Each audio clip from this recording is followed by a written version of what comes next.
잠깐 같이 기도드리겠습니다.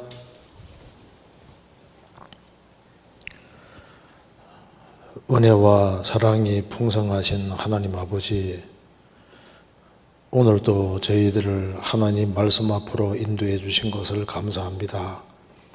이 시간 주 성령께서 함께 해주시고 주 안에서 유익한 시간이 되도록 도와주시옵소서. 또 평상시에 궁금하게 생각하는 의문들을 하나님의 말씀으로 비추어서 생각해 보려고 합니다. 주님이 함께 해주시고 도와주시옵소서. 저희들의 발걸음을 말씀 위에 굳게 세워주시고 또 말씀 가운데 살아갈 수 있도록 더욱 역사해 주시고 도와주옵소서. 하나님 말씀 앞에 나와 있는 모든 사람들 주님께서 일일이 함께 해주시고 각자에게 필요한 은혜대로 채워주옵소서. 오늘 모든 시종 함께 해주시고 도와주시기를 간절히 의지하오며 주 예수 그리스도 이름으로 기도하옵나이다. 아멘. 오늘 질문이 7개가 나와 있습니다. 그래서 오늘 좀 빨리 끝날 수 있을 것 같기도 한데 같이 한번 생각을 해보겠습니다. 제가 먼저 질문을 하나씩 읽고 이제 말씀을 좀 드려보겠습니다. 먼저 질문을 읽겠습니다. 아브라함은 99세가 되었을 때 하나님께서 아브라함에게 아들을 주시겠다고 약속하셨습니다. 창세기 17장 16절에 내가 그에게 복을 주어 그로 내게 아들을 낳아주게 하며 내가 그에게 복을 주어 그로 열국의 어미가 되게 하리니 민족의 열왕이 그에게서 나리라. 그때 아브라함은 믿지 못하는 모습이 나옵니다. 창세기 17장 17절 아브라함이 엎드려 웃으며 심중에 이르되 100세 된 사람이 어찌 자식을 낳을까 사라는 고집센이 어찌 생산하리요 하고. 그런데 성경 로마서에서는 아브라함이 자신의 몸 상태를 알고도 믿음이 없어 하나님의 약속을 의심치 않는다고 말씀하고 계십니다. 로마서 4장 18절부터 21절까지 이로 미루어 봐서 아브라함도 99세에 하나님께서 아들을 주신다는 약속을 해 주셨을 때 믿음이 온전치 않았으나 점점 하나님의 말씀을 온전히 신뢰하는 쪽으로 성장한 것 같습니다. 그리고 1년 후에 이삭을 얻게 됩니다. 창세기 21장 5절에 이삭을 낳을 때 100세라 이렇게 되죠. 그러면 1년도 안 되는 짧은 시간 만에 의심에서 온전한 신뢰로 태도가 바뀌었다는 것인데 이유가 무엇인지 궁금합니다. 짧은 시간 동안에 하나님의 전능하심을 온전히 믿는 쪽으로 나아간 계기가 있었을까요? 저도 하나님을 온전히 믿지 못하고 주저하는 마음에서 온전히 하나님을 신뢰하여 약속의 성취를 경험하는 쪽으로 나아가고 싶어서 여쭤봅니다 하는 질문입니다. 같이 한번 생각을 해보겠습니다. 아브라함은 99세가 되었을 때 하나님께서 아브라함에게 아들을 주시겠다고 약속하셨습니다. 창세기 17장 16절 보시겠습니다. 창세기 17장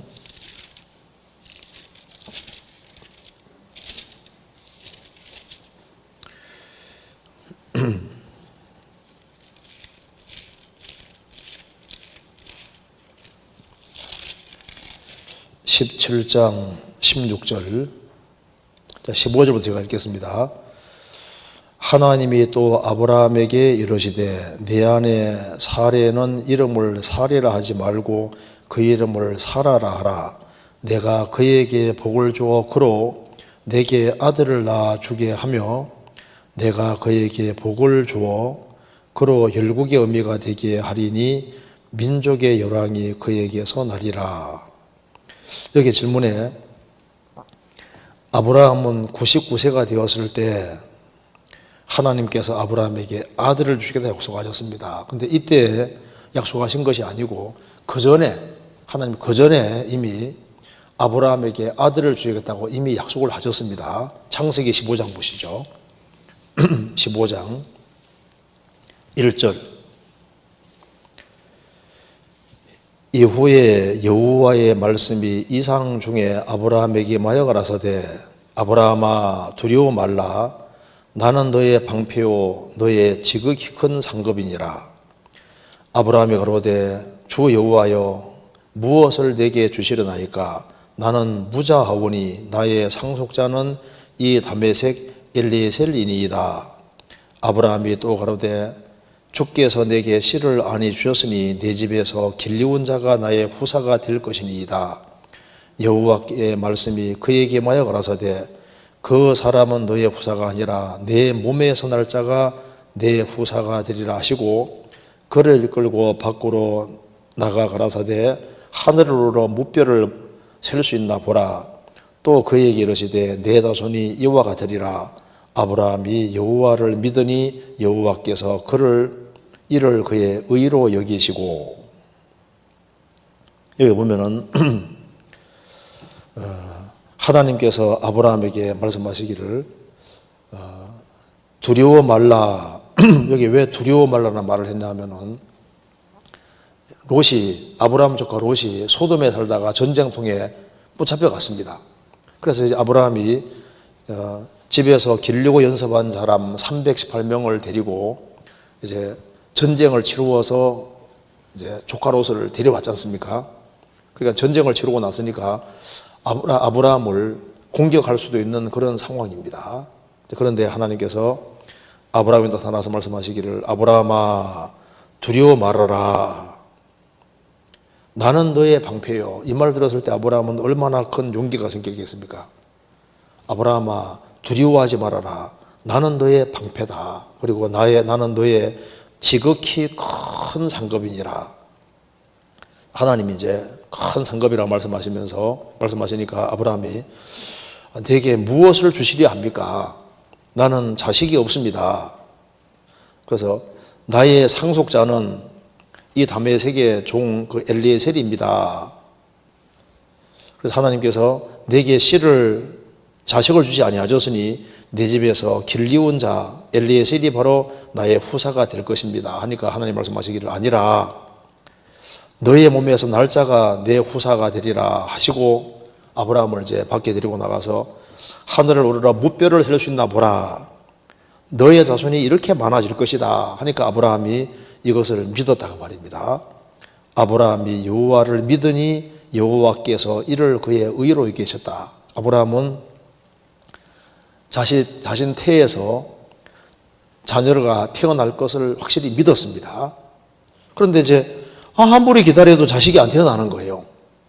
그래서 창세기 16장에 가면은 이제 16장 1절을 보시겠습니다. 아브라함의 아내 사레는 생산치 못하였고 그에게 한 여종이 있으니 애굽 사람이요 이름은 하갈이라.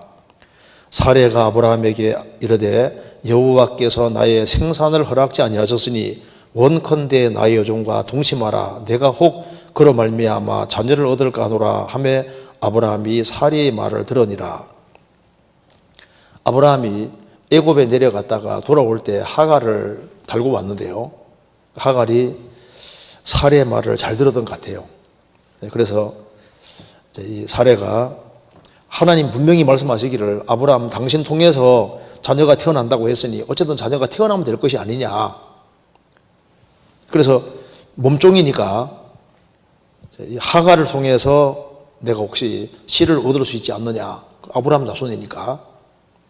그렇게 해서 결국은 이제 이스마엘을 낳게 되는 겁니다. 근데 하나님께서 이스마엘은 너의 씨가 아니고 반드시 사라 통해서 자식이 태어난다고 하나님께서 말씀해 주시는 겁니다. 그래서 이제 창세기 17장에 가면은 여기 보면은 16장 끝에 하갈이 아브라함에게 이스마엘을 낳을 때 아브라함이 86세였더라. 그리고 이제 하나님께서 이제 말씀하십니다. 아브라함에게 나타나셔서 이제 이렇게 말씀하시는 겁니다. 17장 15절입니다. 하나님이 또 아브라함에게 이르시되 내 아내 사레는 이름을 사리라 하지 말고 그 이름을 사라라 하라. 내가 그에게 복을 줘 그로 내게 아들을 낳아 주게 하며 내가 그에게 복을 줘 그로 열국의 의미가 되게 하리니 민족의 열왕이 그에게서 나리라. 자, 이렇게 하나님 말씀하셨다고 말입니다. 그때 이제 질문 내용이 아브라함은 믿지 못하는 모습이 나옵니다. 그 뒤에 나와 있죠. 16절에 17절에 아브라함이 엎드려 웃으며 심중에 이르기를 백세나 된 사람이 어찌 자식을 낳을까? 사라는 90세니 어찌 생산하리요 하고 아브라함이 이에 하나님께 구하되 이스마엘이나 하나님 앞에 살기를 원하나이다. 하나님이 가라사대 아니라 내 아내 사라가 정녕 내게 아들을 낳으리니 너는 그 이름을 이삭이라 하라. 내가 그와 내 언약을 세우리니 그의 후손에게 영원한 언약이 되리라. 그러면서 이스마엘에게도 내가 복을 줄 것이다. 이렇게 하나님이 말씀하셨다고 말입니다. 그런데 여기서 이제 그때 아브라함은 믿지 못하는 모습이 나옵니다. 17절에 심중에 웃으면서 아이고 백세나 된 사람이 어떻게 자식이 낳을 수 있으리요? 사라는 90세인데 어찌 생산하리요? 이것이 불신이냐? 불신은 아닙니다. 보니까 이제 언론 들을 때 황당해 보이잖아요. 이제 사라는 경수가 끊어졌고 그런데 어떻게 자식을 낳으리요? 그런데 아브라함이 엎드려 웃으면서 심중에 마음속에 야, 어떻게 이런 일이 있을 수 있을까? 이게 불신이 아닙니다. 이 웃음도 불신의 웃음이 아닙니다. 사라도 마찬가지입니다. 창세기 18장 보시겠습니다. 18장 10절입니다. 그가 가라사대 기한이 이를 때 내가 정녕 내게로 돌아오리니 내 아내 사라에게 아들이 있으리라 하시니 사라가 그 뒤 장막문에서 들었더라. 아브라함과 사라가 나이 많아 늙었고 사라의 경소가 끊어졌는지라. 사라가 속으로 웃고 이르되 내가 노쇠하였으니 하였고 내 주인도 늙었으니 내게 어찌 낙이 있으리요. 여호와께서 아브라함에게 이르시되 사라가 왜 웃으며 이르기를 내가 늙었거늘 어떻게 아들을 낳으리로 하느냐. 여호와께 능치 못한 일이 있겠느냐. 기한 이를 때 내가 내게로 돌아오리니 사라에게 아들이 있으리라. 사라가 두려워서 성긴치 아니하여 가로되 내가 웃지 아니하였나이다. 가라사대 아니라 내가 웃었느니라. 여기 사라도 뒤에서 장막 뒤에서 하나님과 아브라함이 이야기하는 걸 듣고 속으로 웃었다고 말입니다. 이 웃음도 비웃음의 웃음이 아니고 설마 정말 그런 일이 벌어질까? 이제 이렇게 생각하는데 이게 불신의 웃음이 아닙니다. 어떤 이제 한 계집 종이 있다 합시다. 너 왕후가 될 것이다. 에이 설마 그런 일이 벌어지려고요.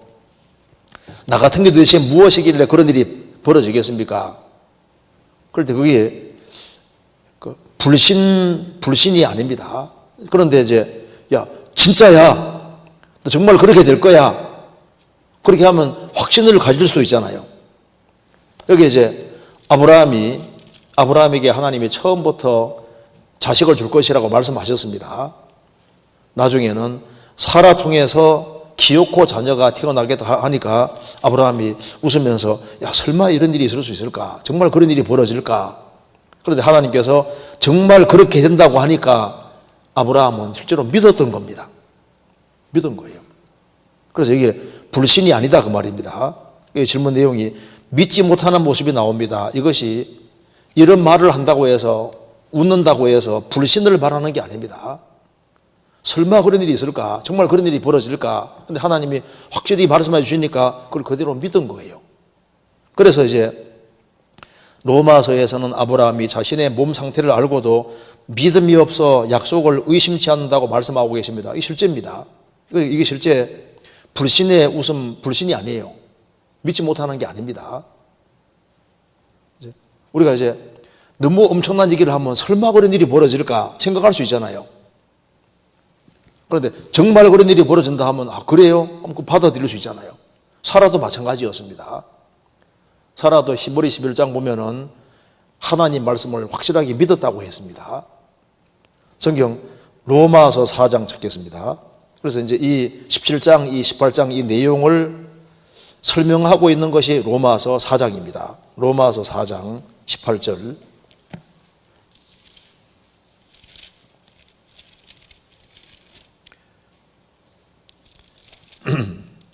17절부터 제가 읽겠습니다. 17절. 기록된 바 내가 너를 많은 민족의 조상으로 세웠다함과 같으니 그의 믿은 바 하나님은 죽은 자를 살리시며 없는 것을 있는 것 같이 부르시는 이시니라. 아브라함이 바랄 수 없는 중에 바라고 믿었으니 이는 내 후손이 이 같으리라 하신 말씀대로 많은 민족의 조상이 되게 하려 하심을 인함이라. 그가 100세나 되어 자기 몸에 죽은 것 같음과 사라의 태에 죽은 것 같음을 알고도 믿음이 약하여지지 아니하고 믿음이 없어 하나님 약속을 의심치 않고 믿음에 견고하여져서 하나님 영광을 돌리며 약속하신 그것을 또한 능히 이루실 줄을 확신하였으니 그러므로 이것을 저에게 의로 이기셨느니라. 여기 이제 창세기 16장, 17장, 18장에 나와 있는 내용을 종합적으로 이게 딱 말을 하고 있는 겁니다. 아브라함은 하나님 말씀하실 때 결국은 믿었다고 말입니다. 그래서 어떤 너무나도 큰 약속이 주어지면 설마 그런 일이 있을까? 그런 생각할 수 있잖아요. 근데 하나님이 확신시켜 주시기를 진짜 그런 일이 있다. 여호와께 능치 못한 것이 있겠느냐? 하니까 그러면 하나님이 한다면 하지요. 믿었다 그 말입니다. 그래서 이 말씀대로입니다. 여기 이제 그러면서 이로 미루어 봐서 아브라함도 99세 때에 하나님이 아들을 주신다는 약속을 해주실 때 믿음이 온전치 않았으나 점점 하나님의 말씀을 온전히 신뢰하는 쪽으로 성장한 것입니다. 그건 아닙니다. 점점 성장한 게 아니고 하나님 말씀하실 때 약속을 해줄 때 그걸 진짜 믿은 거예요. 그래서 점점 온전히 신뢰한 게 아니라 하나님 말씀하실 때 그 자리에서 실제로 믿은 겁니다. 그대로. 그리고 하나님은 이제 1년 후에 아들을 실제로 주신 거예요. 그래서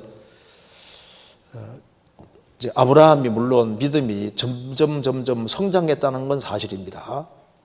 근데 여기서는 이제 점점 하나님 말씀을 온전하게 신뢰하는 쪽으로 성장해서 이삭을 얻다. 그건 아니에요.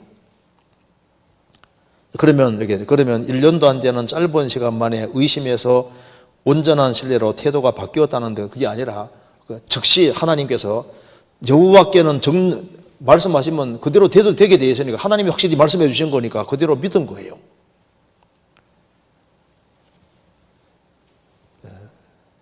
그리고 여기 이제 질문 내용 속에 저도 하나님을 온전히 믿지 못하고 주저하는 마음에서 온전히 하나님을 신뢰하여 약속의 성취를 경험하는 쪽으로 나아가고 싶어서 여쭤봅니다. 그렇죠.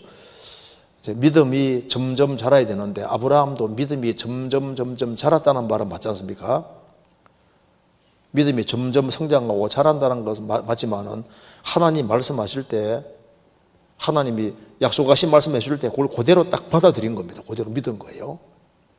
믿음 중에는 성경에서 여기 믿음이 이런 말 나와 있죠. 거기에 보면은 19절에 4장 19절 로마서 그가 100세나 되어 자기 몸에 죽음 같음과 사라의 태에 죽음 같음을 알고도 믿음이 약하여지지 아니하고 믿음이 없어. 여기 이제 믿음이 없는 사람도 있고 믿음이 약한 사람도 있는데 아브라함은 믿음이 없어 하나님의 약속을 의심치 않고 믿음에 견고해졌다.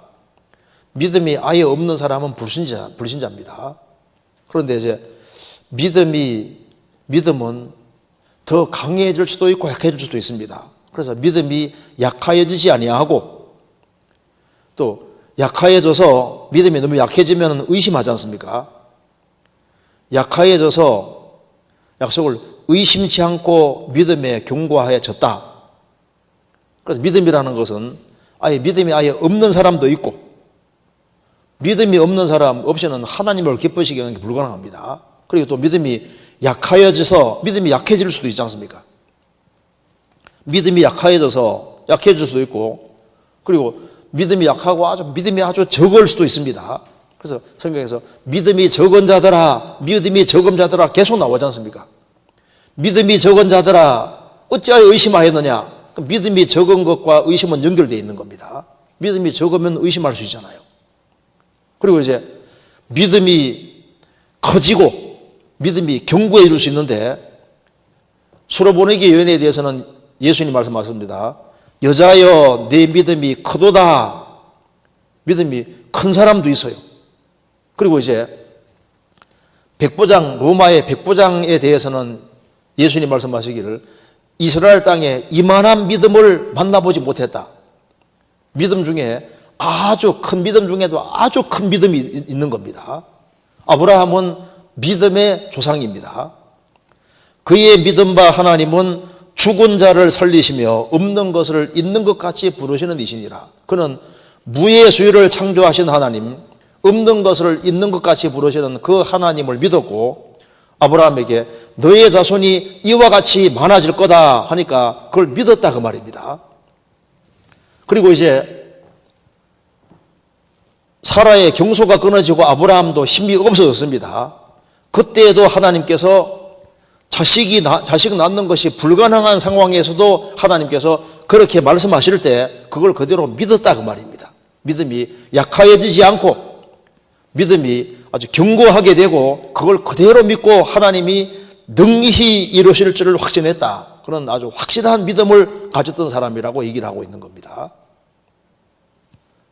그래서 아브라함이 그 하나님 말씀에 대해서 반응한 반응이 불신에 기초한 반응이 아니고, 이런 상황에서도 말씀하시니까 야 진짜 그런 일이 벌어질까? 그 상당히 이제 그것이 불신하는 것이 아니라 너무 큰 얘기를 해주시니까 그것에 대해서 이제 반응을 하는 그 모습이, 그러니까 아주 쉽게 말해서 아주 이렇게 너 조그만 어린애에게 너 나중에 진짜 왕이 될 거다 하면요, 그게 얼마나 좋겠어요. 설마요, 제가요. 진짜라니까, 그래요? 믿을 수 있잖아요. 아브라함은 실제로 믿었던 겁니다. 왜? 하나님 말씀하시는 거니까. 그래서 여기에 우리가 개인적으로는 이제 처음에는 죄짐을 맡기고 염려 보따리도 맡기고 우리 일도 맡기고 나중에는 자기 장래까지 전적으로 신뢰하는 쪽으로 이제 믿음이 발전되어 가야 되는 건 맞습니다. 그런데 이 내용하고는 조금 다르다고 할 수 있어요. 그래서 아브라함의 생애를 요약한 것이 로마 4장이니까 로마 4장으로 이해를 하는 것이 맞을 겁니다. 그렇게 얘기하고 그 다음 넘어가 보겠습니다. 그 다음 질문 보겠습니다. 우리 믿음은 성장해야 되는데 이제 말씀을 자꾸 배우고 하나님에 대한 신뢰가 점점 커지면은 이제 점점 더 많은 것을 하나님께 맡기게 되고, 그래서 우리가 아브라함의 믿음을 쫓아서 이렇게, 아브라함은 믿음의 조상이니까 아브라함 믿음을 쫓아서 점점 성장하는 그런 믿음으로 나아가게 될 겁니다. 그 다음에 히브리서 9장 22절 제가 먼저 읽고 말씀드리겠습니다. 히브리서 9장 22절 율법을 쫓아 거의 모든 물건이 피로서 정결케 되나니 피 흘림이 없은즉 사함이 없느니라. 피가 흘려져야 죄 사함 받을 수 있다고 배웠습니다. 그런데 피를 흘리지 않고도 죄를 사함 받을 수 있는 구절이 있어서 어떤 뜻이 있는지 자세히 알고 싶습니다.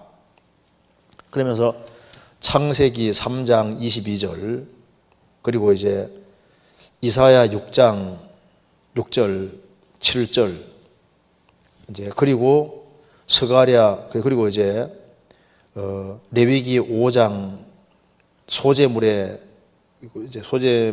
이제 하나님께 드려서 축제 받는 거 이제 이런 등등 얘기를 하고 있습니다. 그러니까 분명히 죄는 피가 흘려져야 사해진다고 되어 있는데 성경에 죄 사하는 얘기 같은 것이 나와 있으면서도 꼭 피하고 연결 안 시켜된 구절들이 있다 그 말입니다. 이게 어떻게 된 거냐는 질문입니다. 한번 생각해 보겠습니다. 히브리서 9장 22절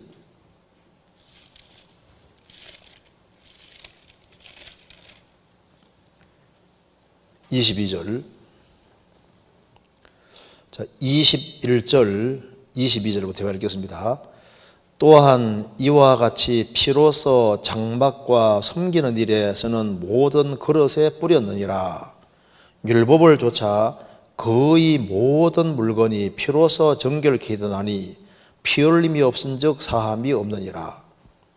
여기에 왜 율법을 조차 거의 모든 물건이 피로써 정결케 되나니 이 말을 강조하냐면은 하나님께 사용되는 물건들조차도 피를 뿌려서 구별시켰다.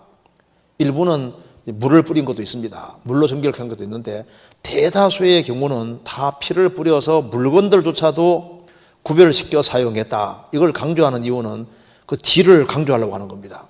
그러니까 사람이 죄를 지었을 때 피가 흘리지 않고서는 죄는 절대 안 사해지는 거다. 이걸 강조하려고 봐라. 너희들 심지어 물건에도 하나님께 사용되는 물건에도 피를 뿌려서 구별시켜서 하나님이 사용하지 않았느냐. 대다수 물건들도 그렇게 했고 일부만 물을 뿌리고 이렇게 했는데 물로서 깨끗하게 했는데 대다수의 것이 다 피로서도 정결케 된 걸 보지 않았느냐. 물건들도. 그러니 사람은 피가 안 흘려지면 죄가 안 사해지는 거다. 이렇게 아주 강하게 얘기를 하고 있습니다. 피가 흘려져야 죄가 사해지는 거다. 그런데 피를 흘리지 않고도 죄를 사함받을 수 있다는 구절이 성경 군데군데 있는 것처럼 보여서 어떤 뜻인지 알고 싶다 이렇게 질문을 한 겁니다. 먼저 창세기 3장 22절 이 질문 보겠습니다. 창세기 3장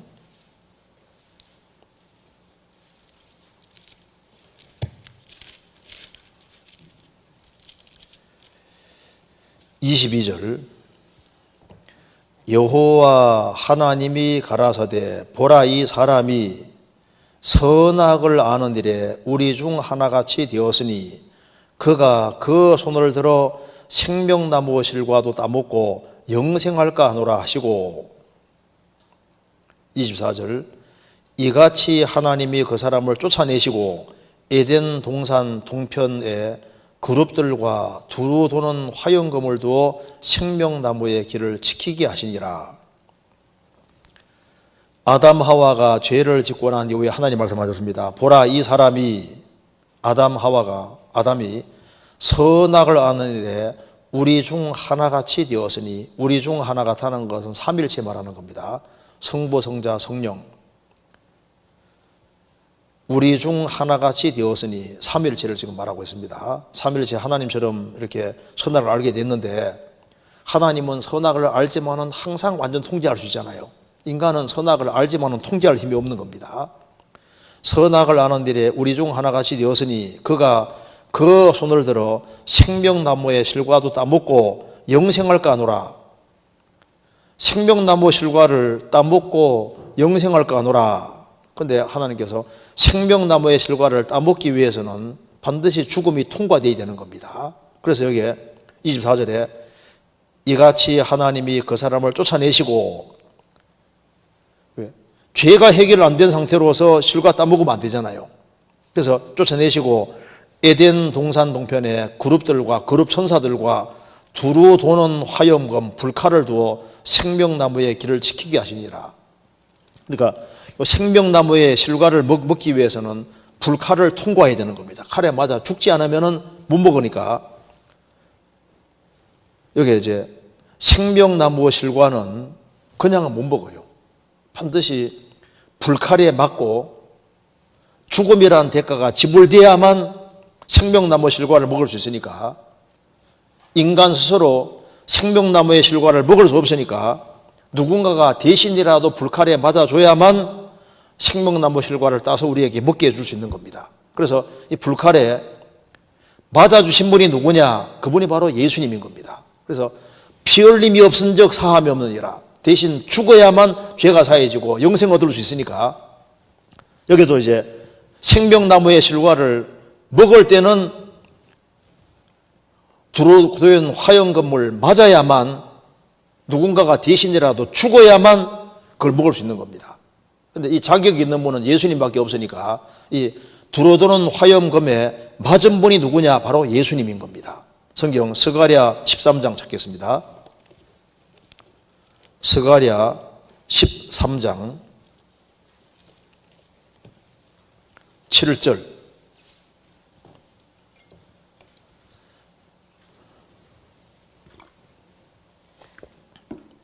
(1324페이지입니다) 만군의 여호와가 말하노라. 칼아 깨어서 내 목자 내 짝된 자를 치라.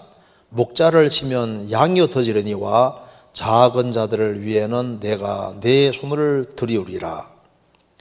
만군의 여호와가 말하노라. 칼아, 바로 심판의 칼입니다. 칼아 깨어서 내 목자 내 짝된 자를 치라. 참 놀라운 말씀입니다. 성부와 짝이 될 수 있는 분은 예수님밖에 없는 거예요. 그래서 태초에 말씀이 계시니라. 이 말씀이 하나님과 함께 계셨으니 이 말씀은 곧 하나님이시니라. 그 삼일체 하나님, 성자 하나님, 예수님 바로 내 짝된 자다가 말입니다. 성부와 짝된 자입니다. 그래서 내 목자 내 짝된 자를 치라. 그래서 빌립보서 2장에 말한 대로 예수님은 근본 하나님의 본체시나 하나님과 동등됨을 취약해서 여기지 아니하시고 오히려 자기를 비워 종의 형체를 가져 사람들과 같이 되었고 사람의 모양으로 나타나셨으니 자기를 낮추시고 죽기까지 복종하시고 십자가에 죽으심이라. 예수님은 근본 하나님의 본체시고 하나님과 동등된 분인데 동등됨을 취약해서 여기지 아니하시고 자기를 비워 종의 형체를 가져 사람들과 같이 되었다는 겁니다. 왜? 우리 대신 칼을 맞아주시려고. 그래서 내 짝된 자를 치라. 예수님은 성부와 짝된 자입니다. 그러니까 동등하신 분인 거예요. 내 목자 내 짝된 자를 치라. 목자를 치면 양이 터지려니와. 예수님이 십자가 짊어지고 지기 위해서 잡혀갈 때 예수님 제자들이 다 도망가 버렸지 않습니까? 여기 성경에 신약이 인용되어 있습니다. 작은 자들을 위해는 내가 내 손을 들이리라. 작은 자들이 바로 양입니다. 양. 주님의 양들. 예수님이 끌려가실 때 예수님 제자들이 흩어졌습니다. 그리고 그 예수님의 제자들을 가리켜서 양이라고 하고 작은 자들이라 했습니다. 작은 자들을 위해는 내가 내 손을 들이리라. 예수님이 이제 붙잡혀 갈 때 마치 하나님의 손이 그들을 예수님 제자들을 흩어버리는 것처럼 보였지만 나중에 어떻게 줄 아시죠? 그들을 다 모아서 그들에게 성령의 능력을 부어주시고 성령을 주시고 그래서 예루살렘부터 해서 땅 끝까지 전 세계에 복음 전해지게 해주신 겁니다. 그래서 두루도는 화영금 그 사이에 생명과가 있는데 그 생명과를 먹기 위해서 생명과 먹으면 영생하는 거니까 우리를 영생 얻게 하기 위해서 예수님이 두루도는 화영금 불칼에 맞아주신 겁니다. 그래서 예수님이 대신 죽어서 심판받고 피를 흘림으로 죄값이 지불됐고 그래서 그를 믿는 자는 누구든지 영생 얻게 해주신 거예요.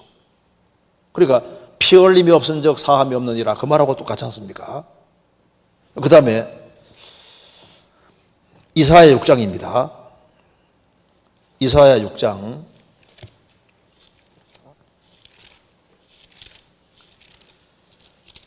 6장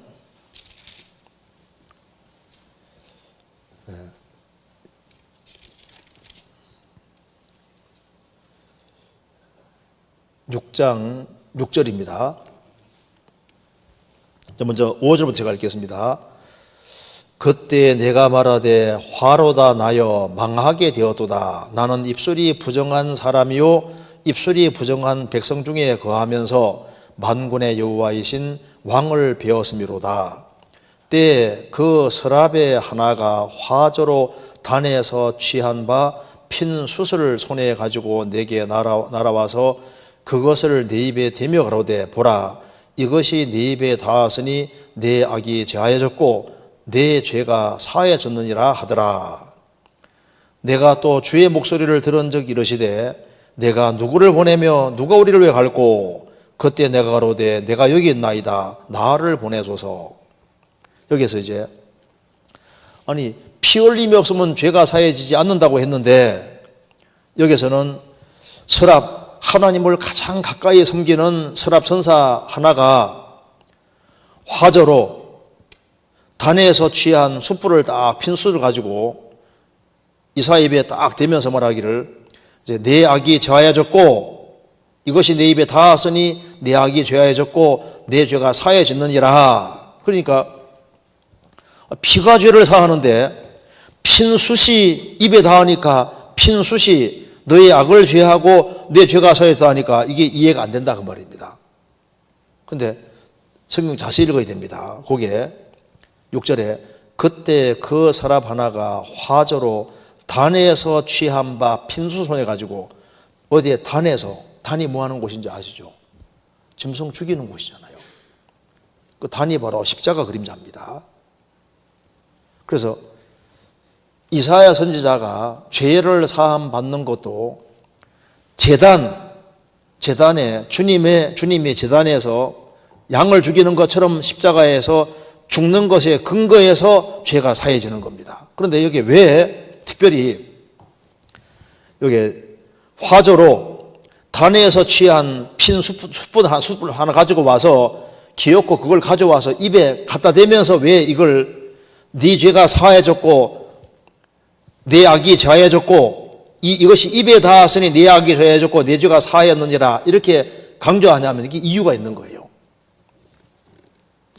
이사야가 말을 아주 잘하는 사람입니다. 그는 자신이 하나님 앞에서 죄를 많이 지었는데 죄를 제일 많이 지은 건 말을 워낙 잘하는 사람이니까 그래서 구약시대 때 선자 중에서 말을 제일 잘하는 사람 하면 누굽니까? 이사야입니다. 아주 말 주변이 아주 엄청 좋은 사람인 거예요. 성경에서 모세와 아론이 있을 때 뭐라 했습니까? 아론의 말 잘하면 안다 그랬지 않습니까? 말을 정말 잘하는 사람이 아론인데 이사야도 아주 유창한 언변을 갖고 있는 사람입니다. 그래서 만군의 하나님 여호와를 비웠을 때 자신이 죄를 지었는데 특별히 입으로 많이 죄를 지었다는 것을 확실히 깨달은 겁니다. 그래서 5절에 보면은 그때 내가 말하되 화로도 나여 망하게 되었도다. 나는 입술이 부정한 사람이요 입술이 부정한 백성 중에 거하면서 만군의 여호와이신 왕을 배웠음이로다. 자신 가리켜서 나는 입술이 부정한 사람이요 입술이 부정한 백성 중에 거하면서 입술이 부정한 이스라엘 백성이 입술이 특별히 입으로 막 온갖 죄를 많이 지었는데 자신도 입술이 부정한 사람이다.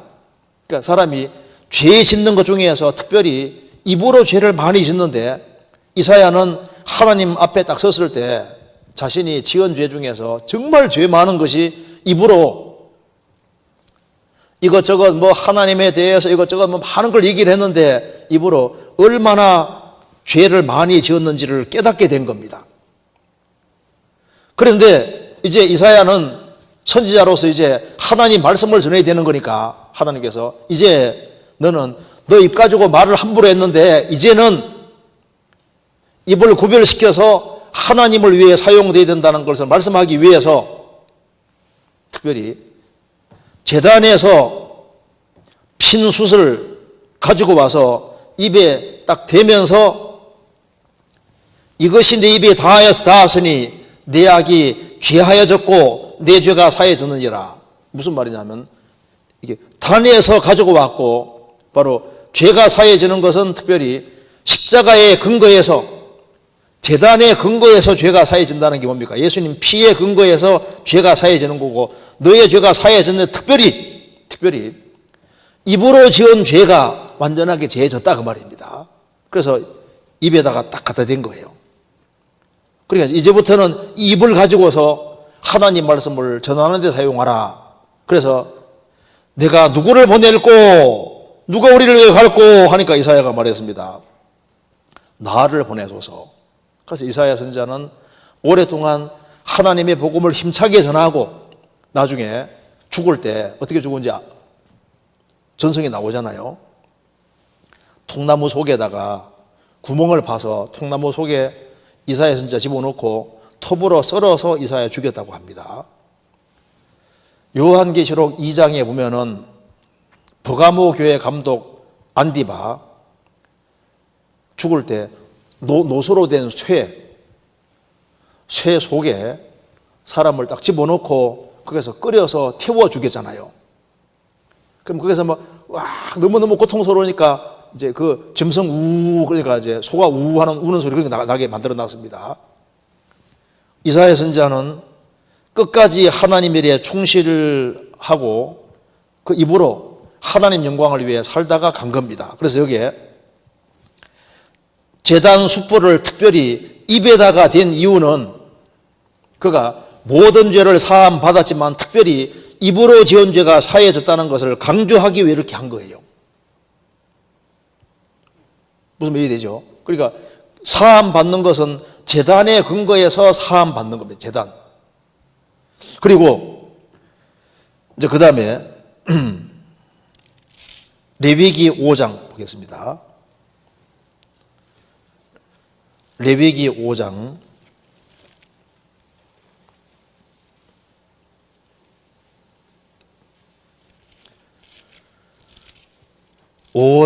11절.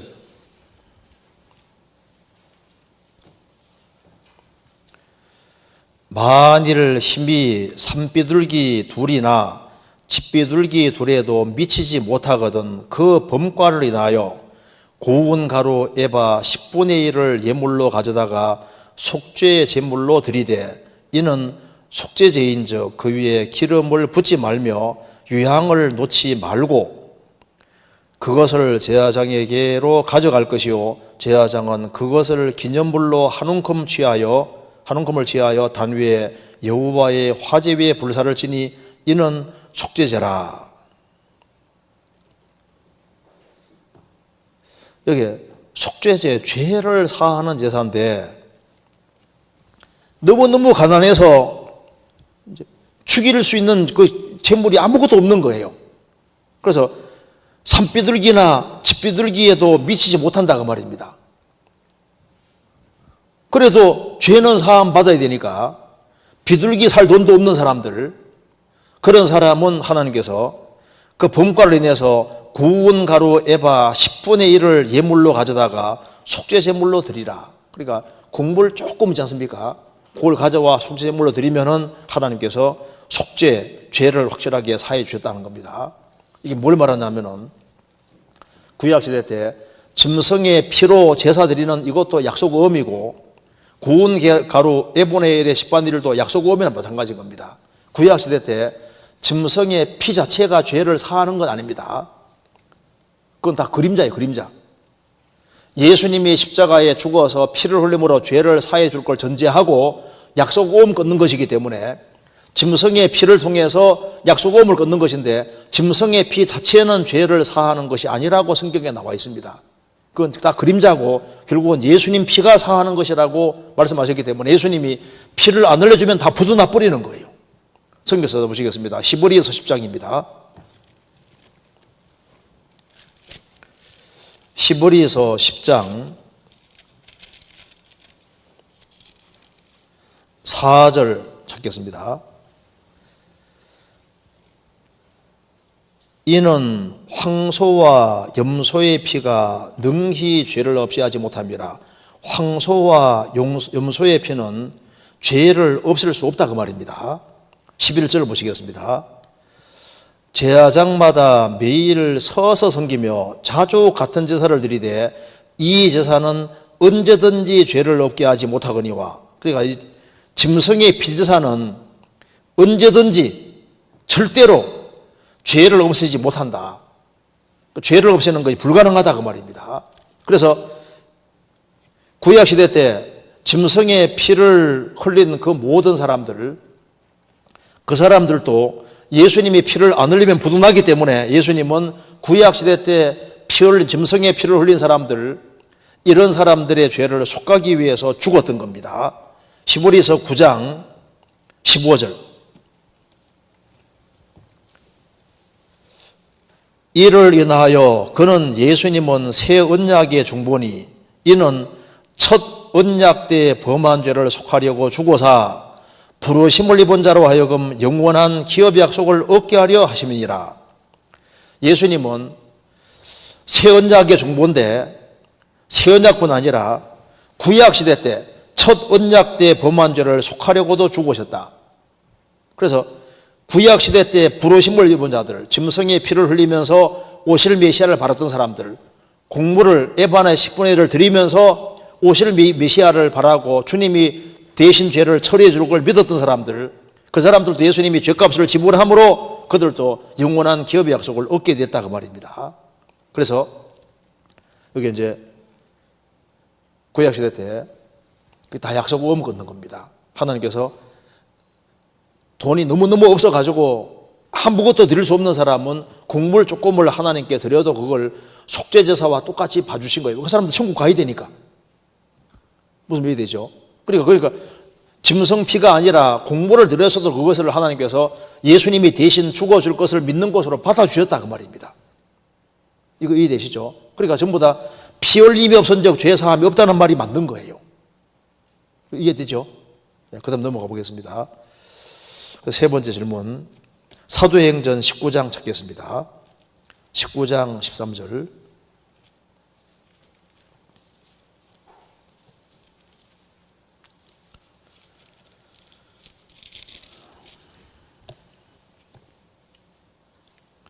먼저 11절부터 제가 읽어보겠습니다. 하나님이 바울의 손으로 희한한 능을 행하게 하시니 심지어 사람들이 바울의 몸에서 손수건이나 앞치마를 가져다가 병든 사람에게 얹으면 그 병이 떠나고 악기도 나가더라. 이에 돌아다니며 마술하는 어떤 유대인들이 시험적으로 악기 들린 자에게 대하여 주 예수의 이름을 불러 말하되 내가 바울의 전파하는 예수를 빙자하여 너희를 명하노라 하더라.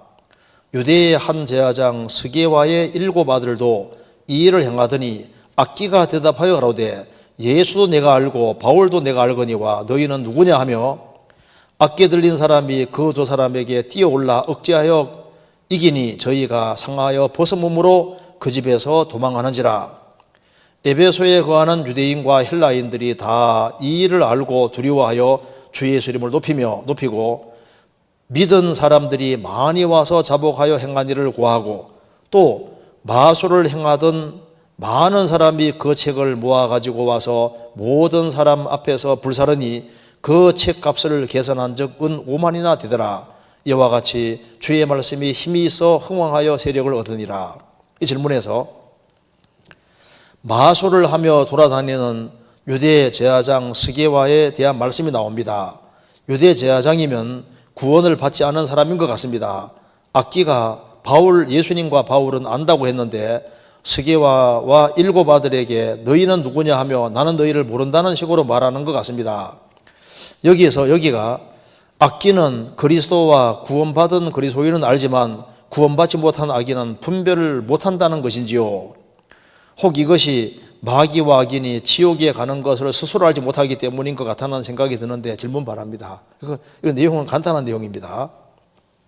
여기 다시 보시면은 14절에 유대의 한 제사장 스게와의 7 아들도 이 일을 행하더니 악기가 대답하여 가로되 예수도 내가 알고 바울도 내가 알거니와 너희는 누구냐 하며 악기 들린 사람이 그 두 사람에게 뛰어올라 억제하여 이기니 저희가 상하여 벗어몸으로 그 집에 도망하는지라. 하나님이 바울 사도 통해서 많은 어떤 이적과 능력을 나타내셨는데 심지어 바울 몸에서 손수건이나 앞치마를 가져다가 병든 사람에게 갖다 놔도 막 낫는 거예요. 악기도 나가는 겁니다. 그래서 사람들이 이제 바울의 전파하는 예수를 빙자하여 너희를 명하노라 이런 식으로 귀신들에게 말했다고 말입니다. 그런데 유대의 한 제사장 스게와라는 사람의 7 아들도 이 일을 행하더니 악기가 대답하여 가로되 예수도 내가 알고 바울도 내가 아는데 너희는 누구냐? 이게 귀신이 열받아서 하는 소리입니다. 귀신이 지정의를 가지고 있잖아요. 그래서 이제 귀신 들린 사람에게 스게와 제사장의 그 아들들이 이제 바울의 전파하는 예수를 빙자하여 명하노라 나오라 이렇게 말하니까 악기가 열받았습니다. 내가 바울도 알고 예수도 아는데 너희는 누구냐? 이 말은 너희가 너희가 누군지 모른다 그 말이 아니라 도대체 너희들이 뭔데 이런 고약한 놈들이 있나? 내가 너희들을 말한다고 내가 나가야 되겠냐 하면서 있지 않습니까? 귀신이 열받아가지고 그들을 제어해서 아주 혼내킨 거예요.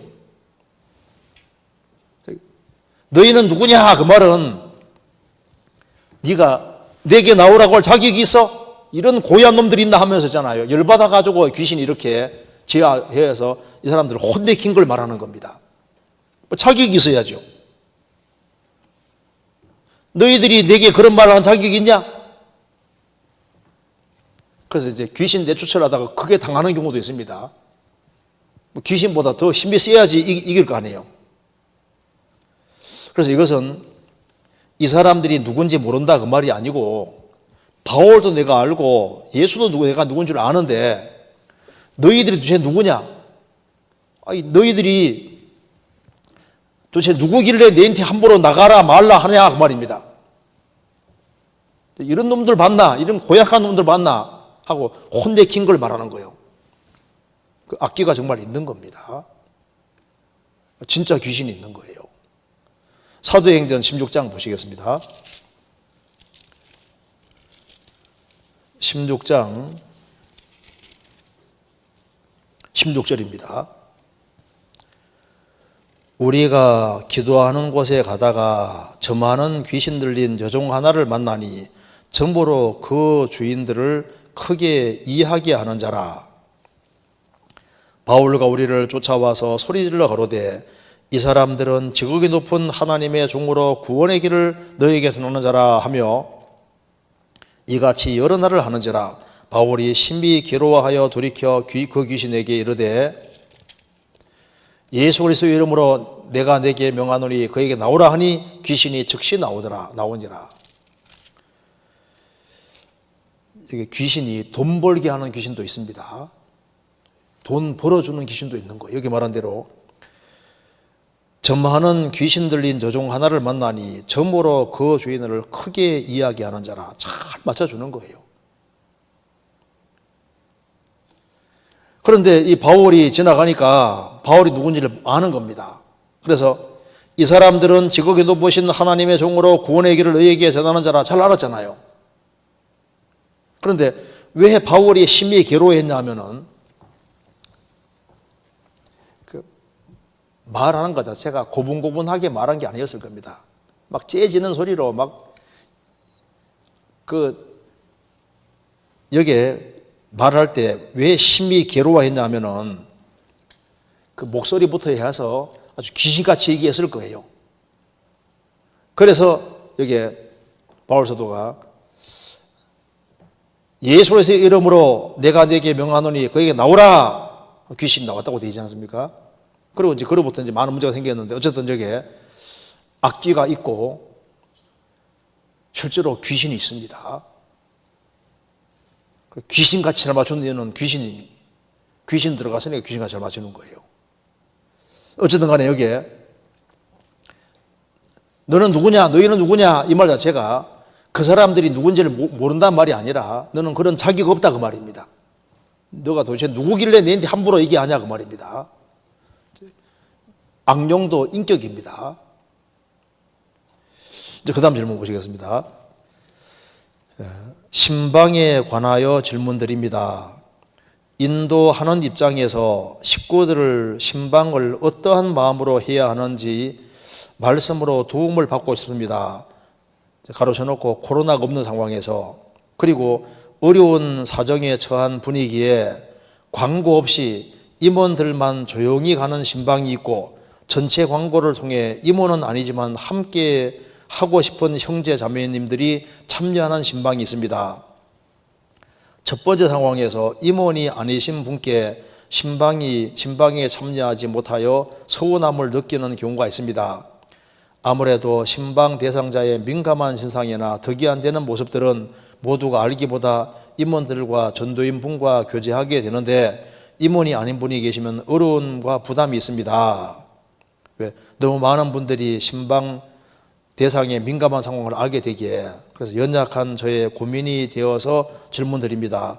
위와 같은 상황을 정리해 주시면 감사하겠습니다 하는 질문입니다. 신방에 관하여 질문드립니다. 인도하는 입장에서 식구들의 신방을 어떠한 마음으로 해야 하는지 말씀으로 도움을 받고 싶습니다. 신방이 참 중요하잖아요. 신방은 어려운 사람들에게 물론 신방을 할 수 있지만은 도움을 주기 위해서, 그런데 일꾼들도 신방이 필요할 수 있습니다. 바울 사도가 감옥에 갇혔을 때 바울 사도에게 신방한 것에 대해 성경에 굉장히 중요하게 생각을 하잖아요. 한번 찾아보시겠습니다. 디모데후서 1장입니다.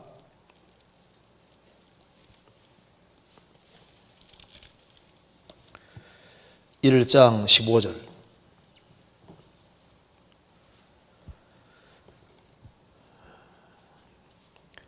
아시아에 있는 모든 사람들이 나를 버리니를 내가 아나니 그 중에 부겔로와 흐모게네가 있느니라.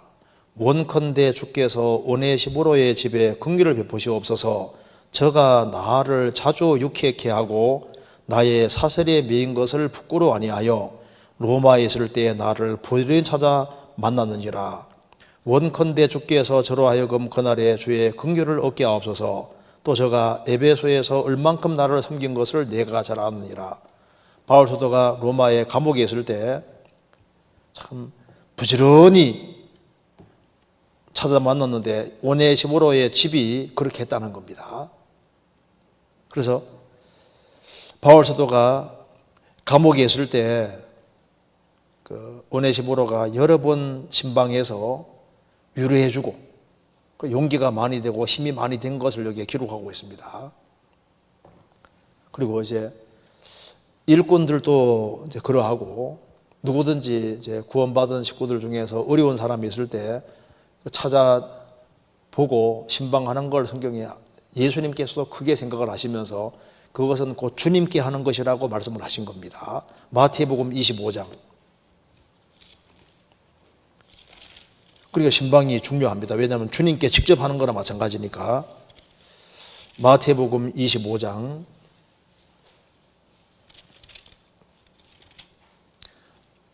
35절입니다.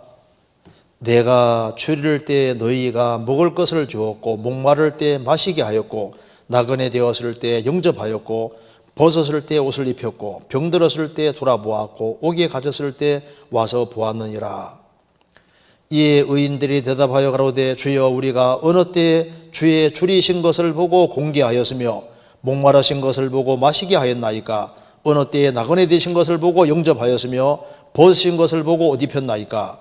어느 때에 병드신 것이나 옥에 갇히신 것을 보고 가서 배웠나이까 하리니 임금이 대답하여 가라사대 내가 진실로 너희에게 이르노니 너희가 여기 내 형제 중에 지극히 작은 자 하나에게 한 것이 곧 내게 한 것이니라 하시고, 그리고 주님 앞에 가면 정말 놀랄 겁니다. 어려운 형제자매들을 신방을 했는데 보면 그게 주님께 직접 한 것으로 주님 받아주시는 겁니다. 여기 내 형제 중에 지극히 작은 자 하나에게 한 것이 곧 내게 한 것이다.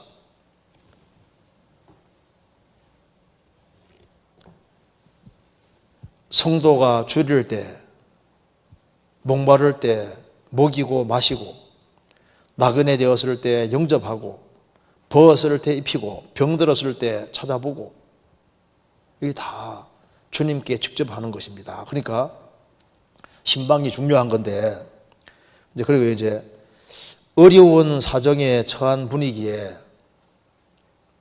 이제 광고 없이 임원들만 조용히 하게 가는 신방이 있고, 전체 광고를 통해서 임원은 아니지만 함께 하고 싶은 형제자매들이 참여하는 신방이 있습니다. 그렇죠? 임원들만 조용히 가는 신방도 있고, 전체 광고 통해서 함께 가고 싶은 형제자매들이 함께 참여하는 그런 신방이 있습니다.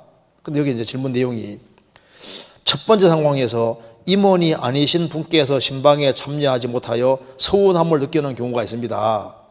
아무래도 신방 대상자의 민감한 신상이나 덕이 안 되는 모습들은 모두가 알기보다 임원들과 전도인 분들과만 교제하게 되는데, 임원이 아닌 분들이 계시면은 어려움도 있고 또 마땅히 할 얘기를 못할 수도 있고 여러 부담도 있고 문제들이 있을 수 있다 그 말입니다. 그래서 신방 같은 걸 할 때 가능하면 전도인 같이 가면 좋잖아요. 그리고 이제 신방은 꼭 많이 한다고 좋은 게 아닙니다.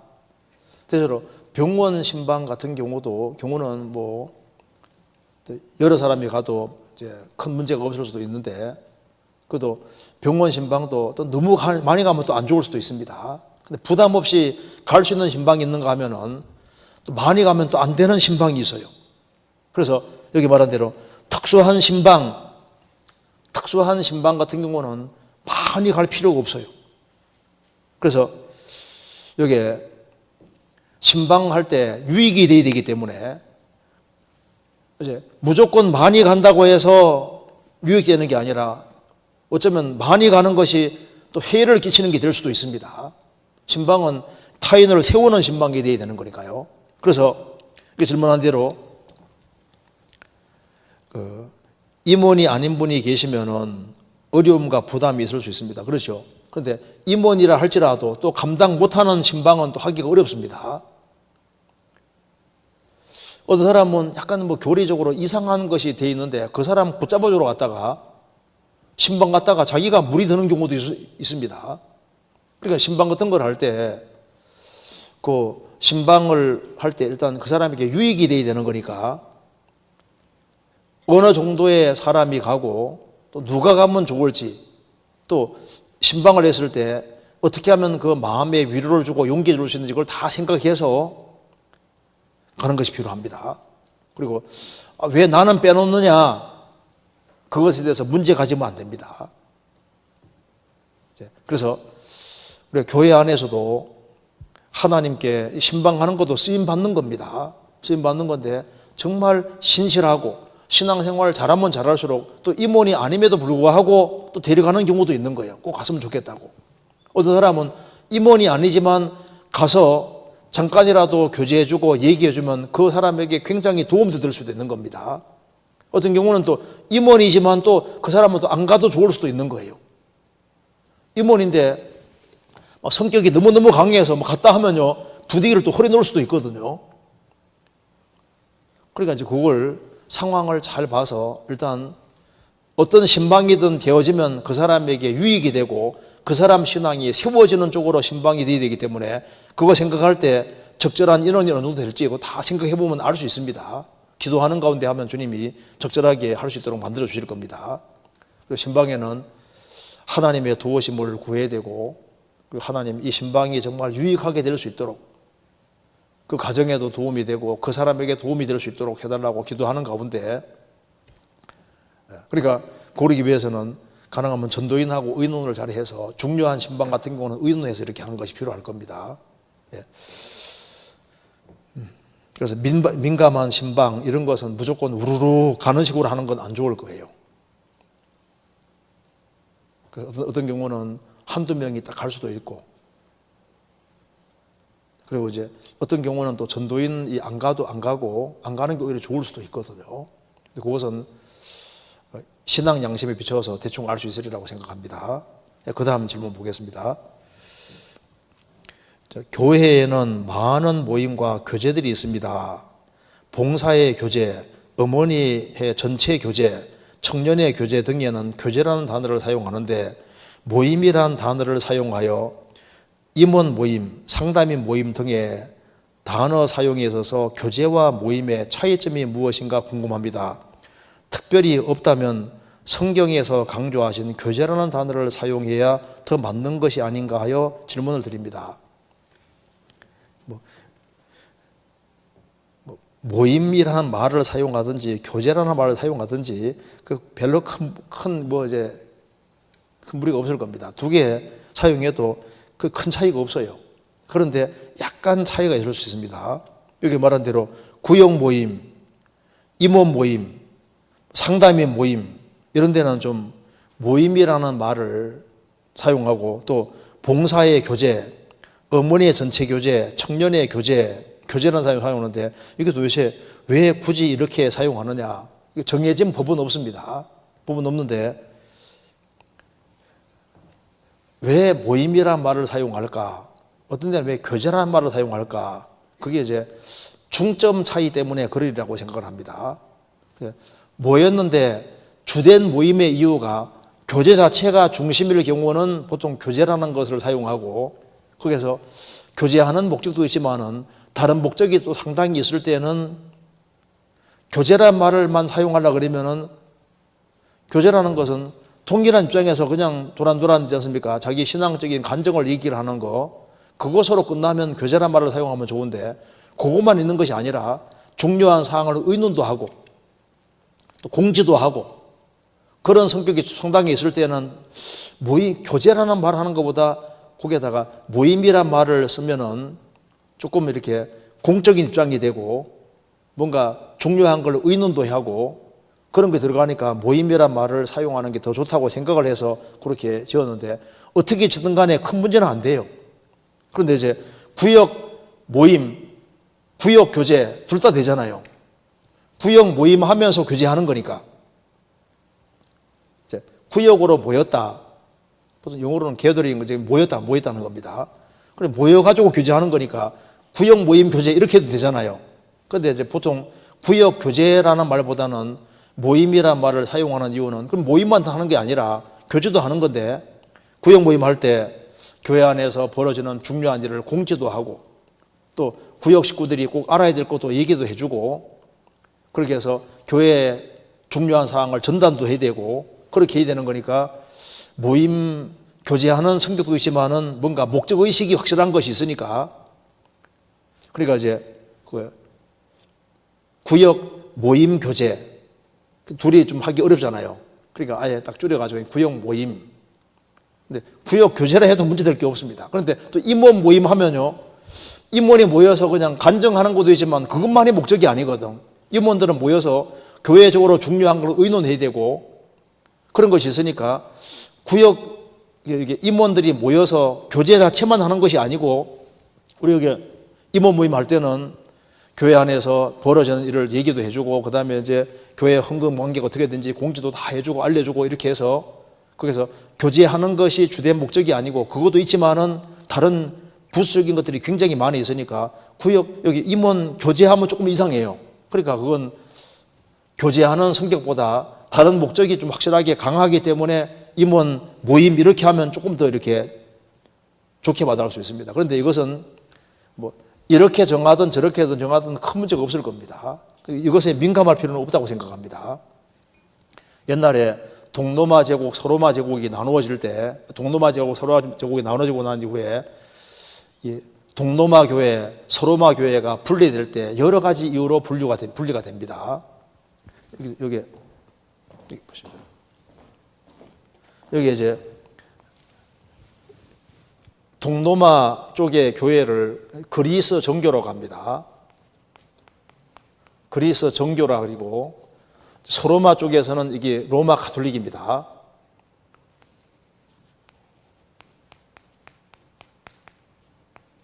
그리고 이제 이게 그리스 정교가 이제 러시아로 들어가면 이게 러시아 정교가 됩니다. 그런데 이제 로마 가톨릭하고 그리스 정교가 이게 이제 갈라지게 된 이유가 여러 가지가 있는데 이제 가장 첫 번째는 이것으로 갈라집니다. 여기에서는 예수상, 마리아상, 상 같은 것을 허락할 수 있다.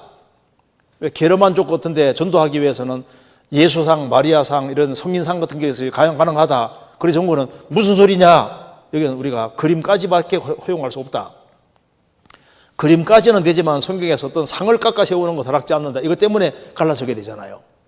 또 한 가지는 성령에 관한 부분인데 성령이 어디에서 나오느냐? 여기서는 성부를 통해서 성령이 오신다. 여기서는 성부와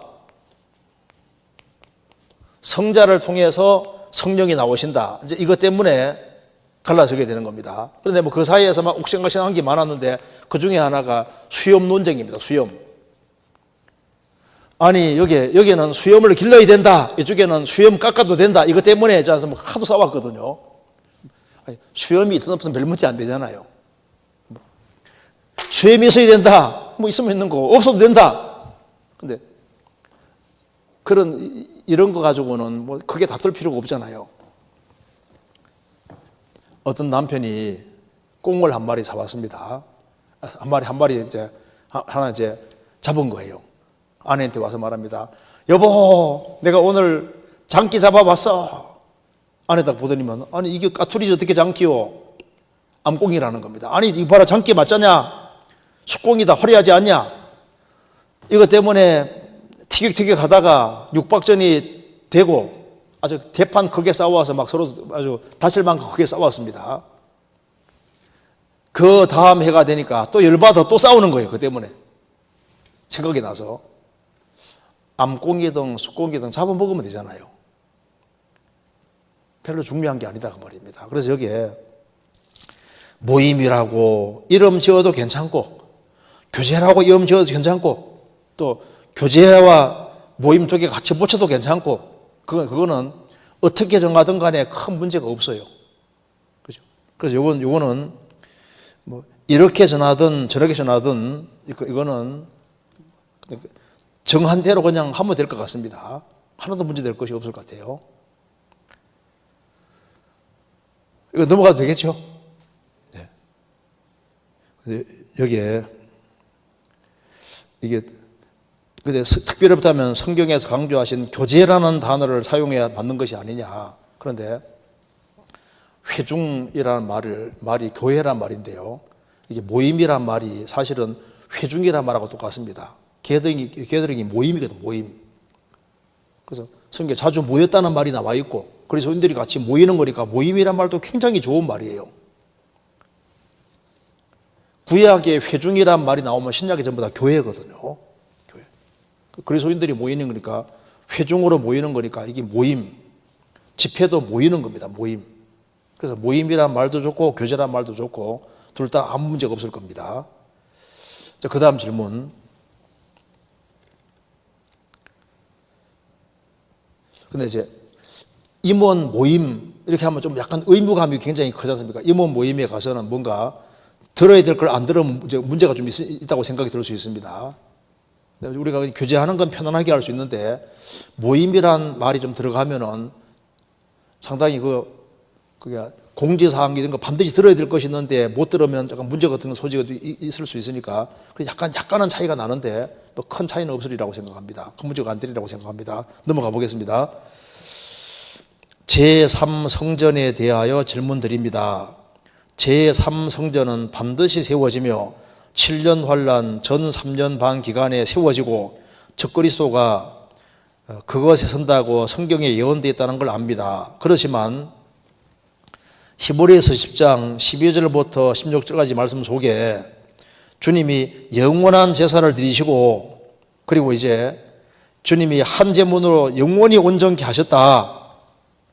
다시는 죄를 위한 제사 드릴 것이 없다. 이렇게 성경에 기록되어 있다 그 말입니다. 2000년 전에 예수님께서 자신의 몸과 거룩한 피로 영원한 속죄를 이루셨기 때문에 지금은 다시 제사 드릴 필요가 없기 때문에 예수님 다 이루셨으니까 성경적으로 제3성전은 세워질 필요가 없다고 생각이 되어지기도 합니다.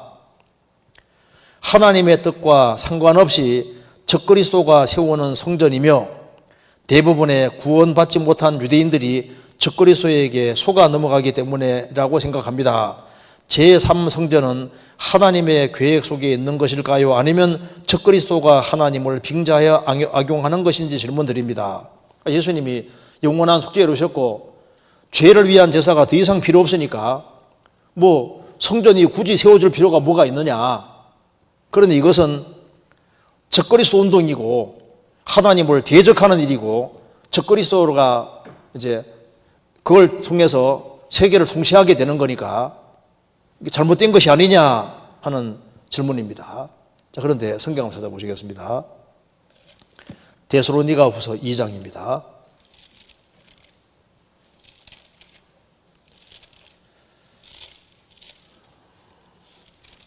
후서 2장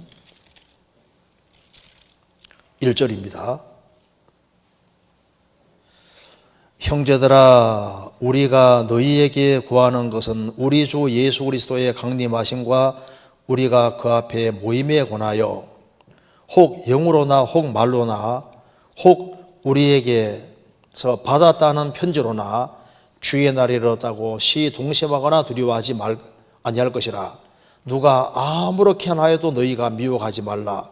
먼저 배도하는 일이 있고 저 불법의 사람 곧 멸망의 아들이 나타나기 전에는 이르지 아니하리니 저는 대적하는 자라 범사를 걷는 하나님이나 숭배함을 받는 자 위에 뛰어나 자존하여 하나님의 성전에 앉아 자기를 보여 하나님이라 하느니라. 여기에 주님이 공중에 재림하시면 우리가 주님 앞에 모입니다. 그리고 난 이후에 7년 환란이 시작되는데 환란이 오기 전에 두 가지 징조가 먼저 있다.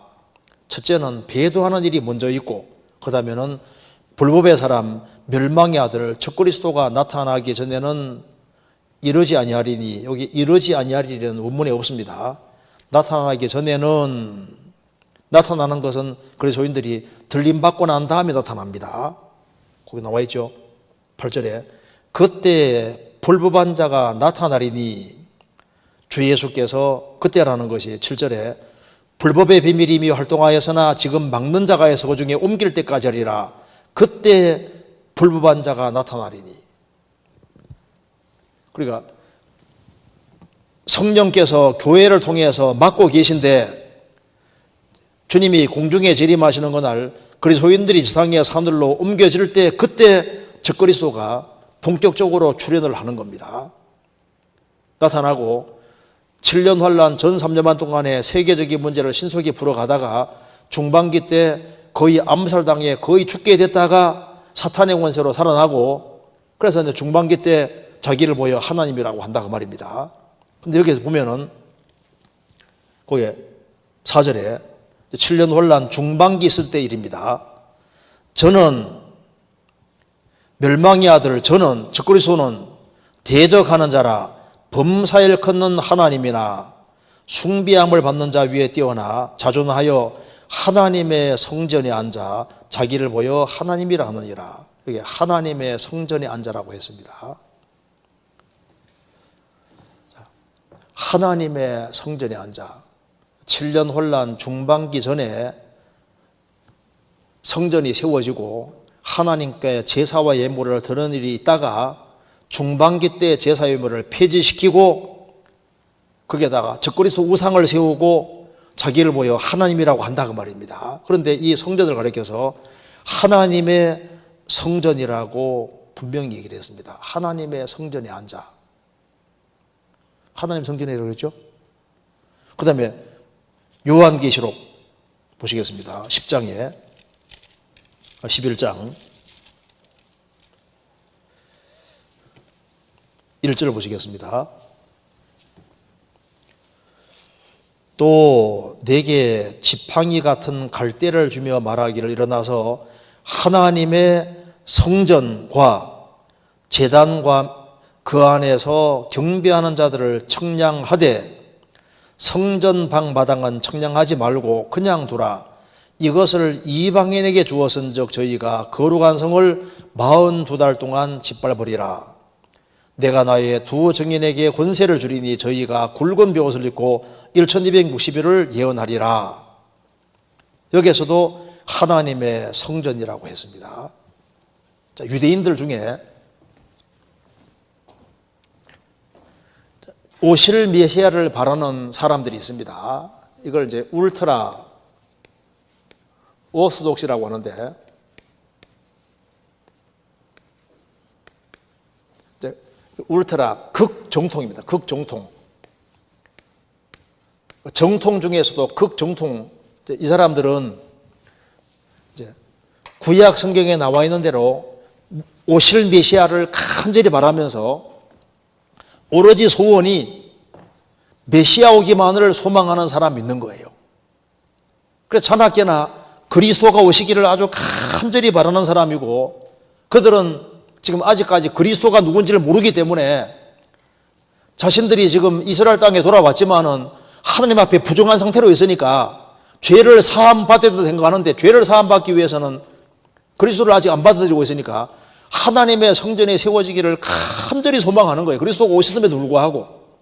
그들은 하나님을 향한 열심과 열망으로 기어코 성전을 세우는데, 목적이 뭐냐면 바로 성경에서 말하는 바로 그 여호와 하나님을 섬기기 위해서 성전을 만드는 겁니다.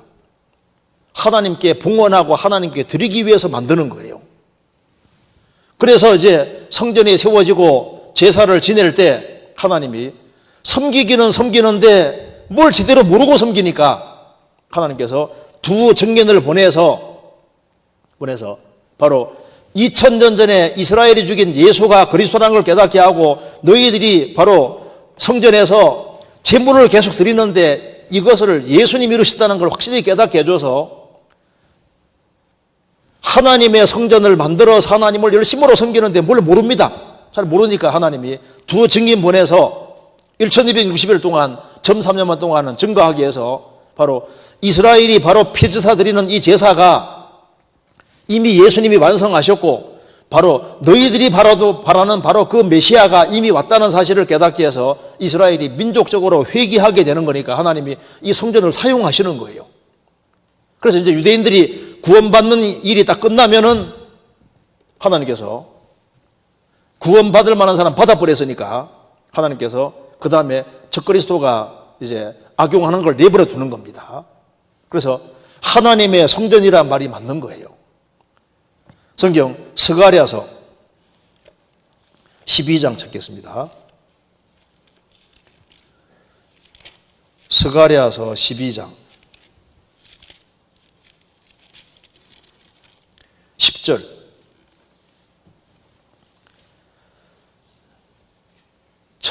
(1324페이지) 내가 다윗의 집과 예루살렘 거민에게 은총과 강구하는 심령을 부어주리니 그들이 그 찌른 바 그를 바라보고 그를 위하여 애통하기를 독자를 위하여 애통하듯 하며 그를 위하여 통곡하기를 장자를 위하여 통곡하다 하리로다.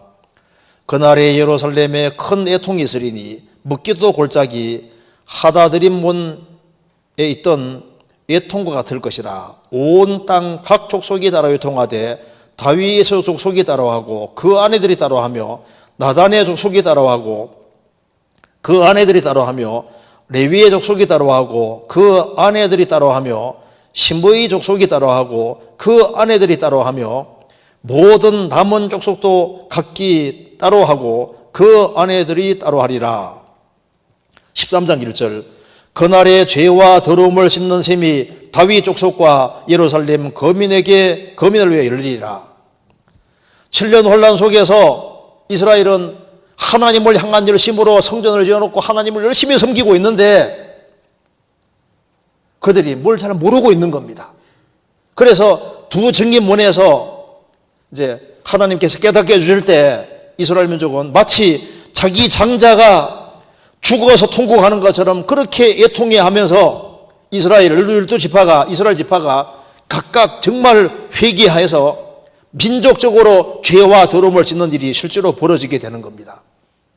그 일이 있고 난 이후에 중반기 때 적그리스도가 이제 유대인들의 그 모든 제사를 다 폐지시키고 바로 그게 우상을 세우고 전 세계를 이렇게 통치하는 그런 일이 이제 있게 되는 겁니다. 그래서 성경 요한계시록 11장에도 하나님의 성전이라고 했고 그리고 데살로니가후서 2장에도 하나님의 성전이라고 했습니다.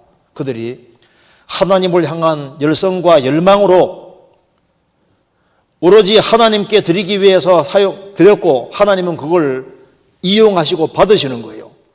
성경에 보면은 고넬료가 구원을 받지 않았지만 하나님께 얼마나 구제와 봉사가 많았습니까? 그래서 하나님께서 그의 구제와 봉사 이런 것이 하나님께 상달됐다는 게 뭘 말하는 겁니까? 하나님께서 하도 불쌍하니까 저는 열심히 했는데 뭘 못 깨닫고 있으니까 그게 상달됐다고 말씀하시면서 하나님이 베드로 보내서 베드로와 연결시켜서 구원받게 도와주시잖아요. 그리고 이제 하나님이 잠깐 사용하신 것을 마귀가 악용하는 겁니다. 그 옛날에 노뱀 사건 아시잖아요. 이스라엘이 길이 험한 것 때문에 하나님께 원망하니까 하나님 불뱀 보내서 많은 사람이 죽게 했습니다. 이스라엘이 회개하니까 하나님이 노뱀 달아서 쳐다보는 사람은 산다고 했습니다. 그런데 하나님이 잠깐 사용했는데 그것이 히스기야 시대까지 갔습니다. 히스기야 왕이 이것은 하나의 노조각에 불과하다고 부숴버렸잖아요. 하나님이 한 번 사용하고 버리면 그걸 마귀가 악용한다니까요. 하나님 모세를 사용했는데 모세가 죽었을 때 마귀가 모세 시체를 가져가서 이스라엘 앞에 나타나려고 했습니다. 그때 미카엘이 그걸 딱 막았잖아요. 하나님이 감춰버렸습니다. 하나님이 한 번 사용한 것을 마귀가 그걸 악용한다니까요. 칠륜환란 속에서 이제 성전이 만들어지면 하나님이 한 번 한때 사용했는데 이걸 이제 나중에 마귀가 악용하는 거예요. 스룹바벨이 성전을 짓고 그다음에 헤롯 대왕이 정축했는데 주님이 사용하시지 않습니까? 사용하셨는데 나중에 끝까지 그리스도의 대처가 되어갈 때 마태복음 23장 보면은 너희 집이라고 주님 말씀했습니다. 너희 집이 황폐해버리라. 성전을 그렇게 해서 너희 집이라 그랬고 하나님께서 로마 군대 불러들어서 성전을 완전히 박살내버리잖아요. 하나님이 7년 환란 속에서 만들어지는 성전을 하나님께서 활용하시는 것이 맞습니다. 선한 목적으로 했기 때문에 그걸 하나님 받으시고 그걸 통해서 그리스도의 복음 전하는 데 분명히 이용하실 겁니다. 그러니까 성경에 하나님의 성전이라고 말씀하신 겁니다. 자, 마지막 질문 간단하게 보겠습니다. 함께 봉사하는 자리에서 거친 언행으로 종종 마음에 문제가 될 때가 있습니다. 또한 임원이 아니신 분께서 임원인 저에게 봉사에 관하여 직언하시며 상처를 주시기도 한 경우가 있습니다. 조언은 물론 감사하지만 때로는 저도 모르게 마음에 상처가 됩니다. 끝까지 인내하고 참아야 할지 아니면 차라리 어느 정도 거리를 두고 부딪히지 않는 것이 지혜로운 것인가 하며 고민될 때가 있습니다. 차라리 지적해 주어서 고치게 하는 것은 아닌지 하는 생각이 들 때도 있습니다. 다른 분들에게도 계속 마음에 상처를 주지 않을까 염려가 되는데 저에게 필요한 말씀을 부탁드립니다. 함께 봉사하는 자리에서 거친 언행으로 종종 마음에 문제가 될 때가 있습니다. 문제가 되죠. 봉사생활에서는 가장 핵심으로 중요한 것이 고운 가루입니다. 레위기장에 하나님께 드리는 소제물, 그것은 예수님의 온전한 봉사생활을 가르치는 것이고 우리 신앙에서 봉사생활의 그림자가 됩니다. 그 레위기 2장에 봉사생활, 봉사의 소재의 첫 번째가 고운 가루예요. 그 다음에 유향, 기름 이런 게 들어가고 그 다음에 이제 그 뒤에 보면은 이제 소금도 들어가고 이런 등등이 들어가는데 제일 첫 번째가 고운 가루, 기름, 유향, 소금 들어가고 넣지 말아야 될 것은 누룩과 꿀인데요. 여기에 고운 가루. 예수님도 한 알의 밀알로서 이게 떡이 되려면 밀알이 부서져야지 떡이 되는 거예요. 고운 가루는 뭐냐면 내 뜻대로 마옵시고 아버지 뜻대로 하옵소서. 그러니까 이 고운 가루가 돼야만 그 봉사생활을 첫 번째입니다. 거친 것은 안 되는 거예요. 레위기 11장에 부정한 짐승 중에 짐승들을 쭉 얘기를 하면서 새들에 대해서 부정한 새들을 분류해놨는데 첫 번째가 맹금류입니다. 싸나운 거예요. 그 다음에 야행성, 잡식성, 그 다음에 양다리 걸치는 다 포함되어 있는데 첫 번째가 싸나운 겁니다. 맹금류처럼요, 독수리처럼 싸나운 거. 일단 그리스도인들의 봉사에 있어서는 맹금류처럼 아주 싸납고 아주 거칠고 이런 건 빵점인 거예요. 이건 안 되는 겁니다. 그리고 거친 은행으로 종종 마음에 문제가 될 때 있습니다. 그래서 이제 임원이 되면은 임원이 아닌 분들이 임원인 저에게 막 봉사에 관해서 막 직언을 하고 상처를 주고 이런 일이 있다 그 말입니다. 이럴 때 참 한바탕 해야 될지 무조건 참고 견뎌야 될지 거리를 둬야 될지 뭐 여러 가지 애매한 상황들이 생기지 않습니까? 그런데 이제 봉사생활을 하는 데서는 다른 사람이 거친 말을 하든 어쨌든 간에 봉사생활을 꾸준히 하기 원하는 사람은 고운 가루가 분명히 돼야 됩니다. 일단 싸나운 것은 봉사생활을 길게 못하게 해요. 그리고 봉사생활을 잘하려면은 일단 상처를 받지 말아야 되거든요. 상처받지 않으면 어떻게 해야 될까요? 레위기 11장에 물고기 중에도 정한 것은 비늘이 있고 지느러미 있는 건 정하다 그러죠. 비늘이 있으면은 물체에 부딪혀도 상처를 잘 안 받습니다. 그래서 에베소서 6장에 하나님의 전신갑주를 입어라. 갑옷을 꼭 입고 봉사생활 안 하면 상처를 받을 수 있습니다. 왜냐하면 아담 자손이 죄인이고 또 구원을 받은 사람들도 그 속에 타락된 기질과 성품이 있고 죄의 기질이 흐르고 있기 때문에 여러 가지로 문제 같은 걸 줄 수가 있어요. 문제는 원래부터 생기기 때문에 문제 같은 게 주어질 때 전신갑주를 입고 있는 사람은 그것이 갑옷이 막아주니까 문제가 안 되는 겁니다. 그래서 고난으로 갑옷을 삼으라. 베드로전서 4장에 나와 있지 않습니까? 열심히 남이야 뭐라 하든 말든 간에 아주 바쁘고 부지런한 사람은 상처받을 일이 별로 없어요.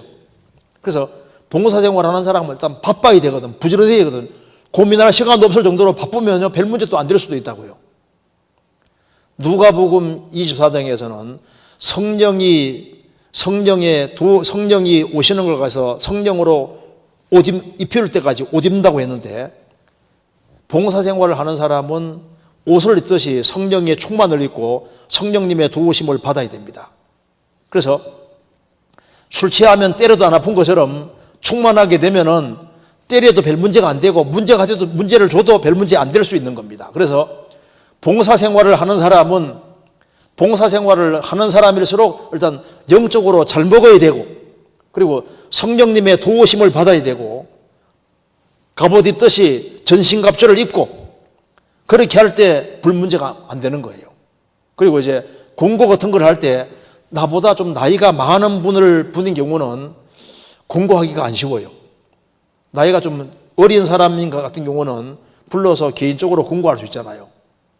그런데 나이가 많든 적든 간에 좀 거만한 사람이 있을 수 있습니다. 그런 사람은 괜히 뭔가 이렇게 교제하면서 풀라고 했다가 아주 더 심각해지는 경우도 있기 때문에 성경에 이렇게 공고했습니다. 잠언 9장.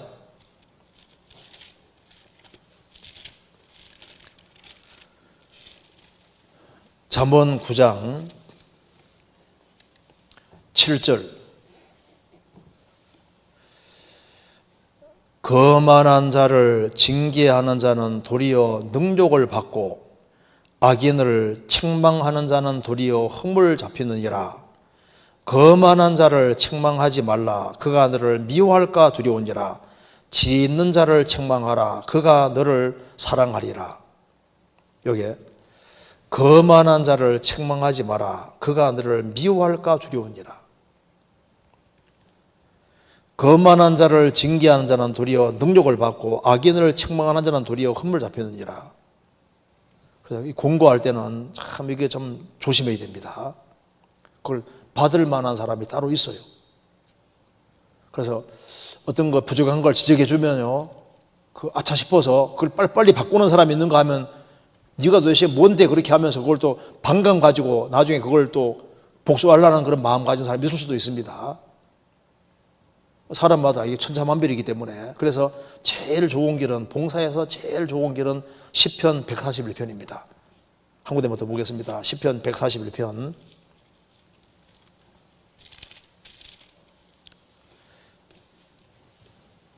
3절.